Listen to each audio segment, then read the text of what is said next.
Top WASSCE mistakes you must avoid. This is the focus of today's video.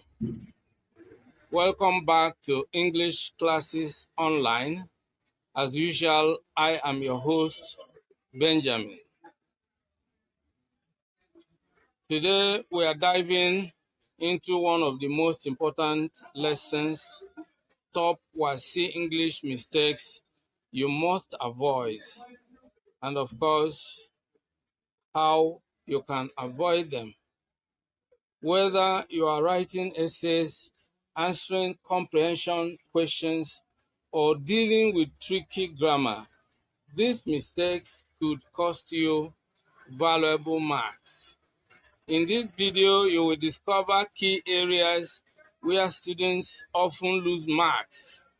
Most importantly, you will learn how to avoid losing marks and be able to improve your WASSCE English scores. So let's dive right in. Let's begin by looking at why English is crucial for WASSCE success. It is crucial for WASSCE success because it is a universal subject. This means English affects all areas of the WASSCE exam, whichever subject you are dealing with, you need English as a means of communication. So you require this communication skill. Strong English boosts clarity and expression. All right? And then you consider the mark weight. English often has heavy scoring impact. English often has heavy scoring impact on overall results. Mistake number one, not answering the question directly. That's mistake number one. The common issue is that in essay and comprehension sections, many students go off topic. They end up not answering the question directly. They go off topic, and that will make them lose marks. Here is the tip. Always underline or highlight keywords in the question. Then plan your response to stay on track. That's the remedy. This brings us to mistake number two, poor paragraphing. That's another area in which students lose marks. All right? And the common issue is that many students don't organize their writing. They just write without arranging their main ideas in separate paragraphs.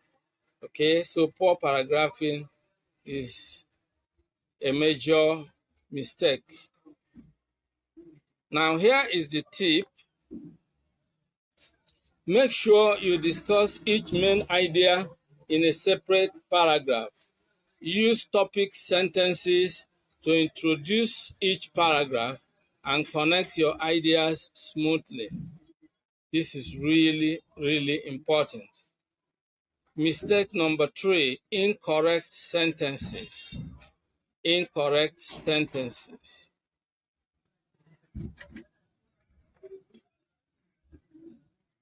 Now, the common issue is that, most students are fond of mixing past, present, and future tenses, and this can confuse the reader. All right? Mixing past, present, and future tenses can confuse the reader. Now, here is the tip.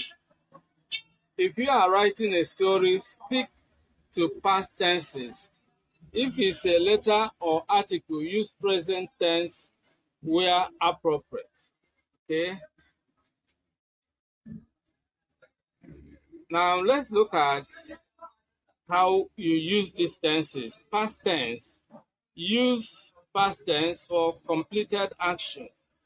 Okay? What of the present tense? Use present tense for current facts or habitual action. And then the future tense, use the future tense for actions yet to happen.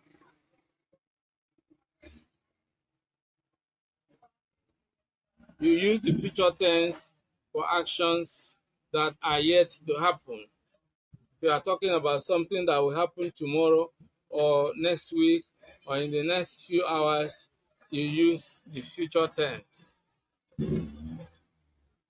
Mistake number 4, subject-verb agreement slip-ups.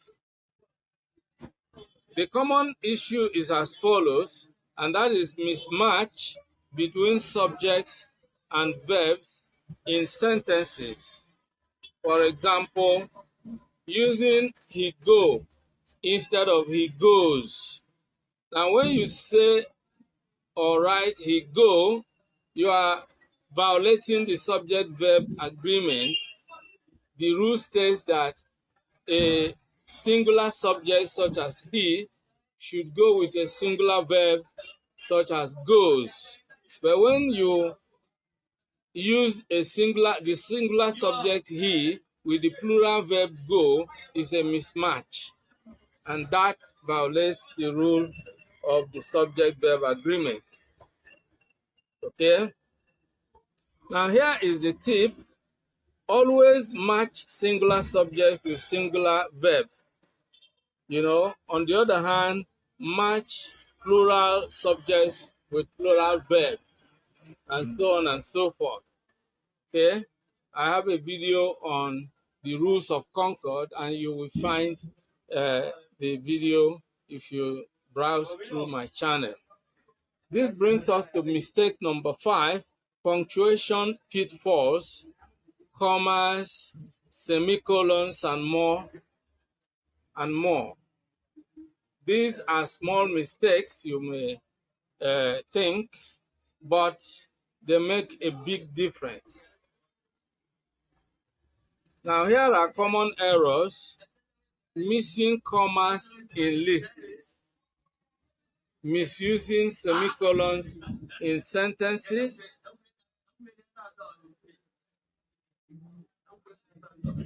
okay,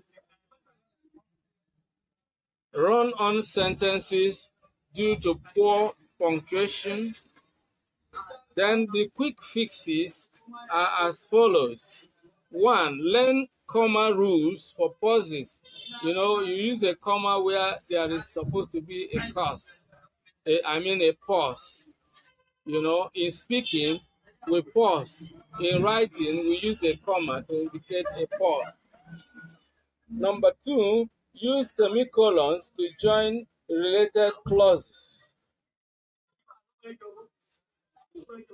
Number 3, break long sentences to improve clarity. Now here is the tip. Always proofread your work. Use commas, full stops, and capital letters correctly. It's good to punctuate your writing. All right? Mistake number 6, poor vocabulary choice. And the common issues are as follows: using big words wrongly. And this won't impress the examiner. Of course, most students make this mistake. They think that by using big words, they will impress the examiner. But the tricky thing there is that, in the process of using big words that they are not conversant with, they use them wrongly. And here is the tip. Use words you fully understand and keep your language clear and effective. Identify weak words. This is important. Avoid words like nice, good, and bad. Okay? Use stronger alternatives. Replace those weak words with excellent. Instead of saying nice, you can say excellent. Instead of simply saying good, you can use important. Instead of saying bad, you can say harmful. All right, so use stronger alternatives. Practice daily. This is very important. Learn new words through reading and writing so that you can improve your vocabulary.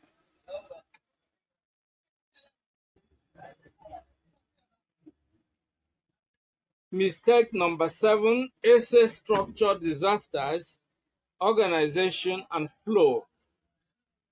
Number 1, start with a clear thesis. You know, failure to start with a thesis is a big mistake. Now, define your main argument in the introduction. The thesis, by the way, is the main idea that you want to discuss in the essay. And when a student fails to use a thesis or a clear thesis, what happens is that, you know, the reader is left in doubt as to what exactly the writer is trying to convey. What particular message are you trying to convey? But if you introduce the subject for discussion with a clear and strong thesis, then the message you want to convey will be clear, and it will help the reader understand what you are trying to say or write. Then logical paragraph, you know, each paragraph should have one clear idea. So if you fail to obey this principle of paragraphing, logical paragraph, having logical paragraph, then what happens is that, you know, your work will lack coherence. But when you discuss one main idea in one paragraph, and then you allow the paragraph to end, and then a new paragraph begins with a new idea, and of course with the use of linking words and phrases, and of course it makes your work well connected and coherent. All right, so that's about the logical paragraphs. This brings us to strong conclusion. You know, when you lack strong conclusion, then you will not be able to leave a lasting impression on the reader. So summarize points and restate your thesis effectively.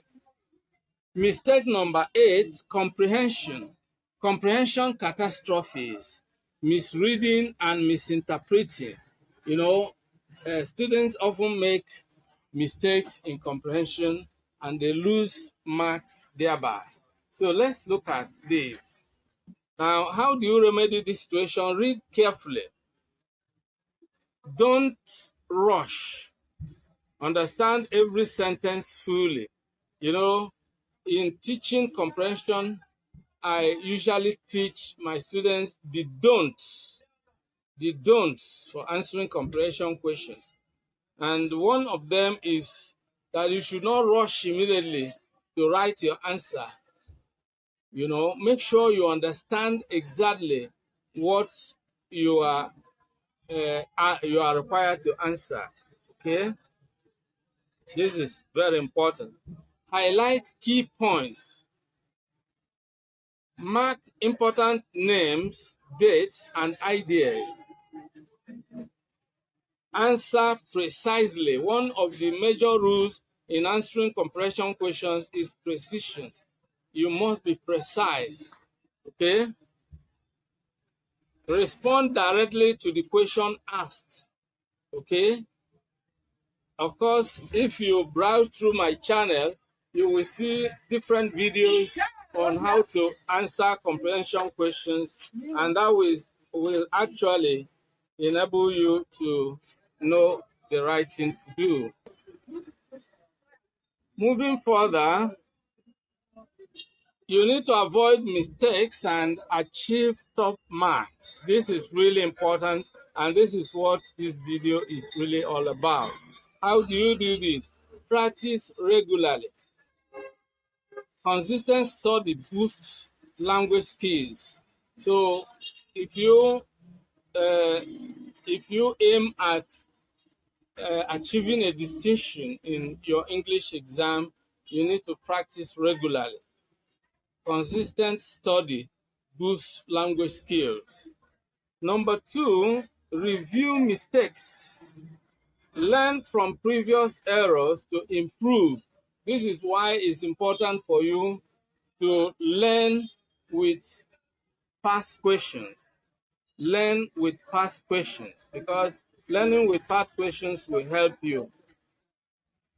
So learning with past questions will actually give you insight into the various types of questions that are frequently presented to students in WASSCE exams. And then you will be able to practice answering those questions. Then you learn from your mistakes and you correct your mistakes. And if you are consistent, you learn from your previous errors, and then you'll be able to improve. Number three, use resources. Access past papers, as I earlier mentioned, tutors, and study guides. Now, one of the ways you can do this effectively is to always tune into this channel, and you will have our videos on different aspects of the WASSCE English exam. By the way, we upload videos on IELTS, Duolingo English test, and so on and so forth. All aspects of English learning, we upload videos that will help you to improve greatly. Now, start today to transform your WASSCE English outcome. If you found this video helpful, don't forget to like, subscribe, and hit the bell so you never miss a prep session such as this. And of course, drop a comment below with any questions you have. I'll be here to help you succeed. Thanks for watching, and see you in the next class.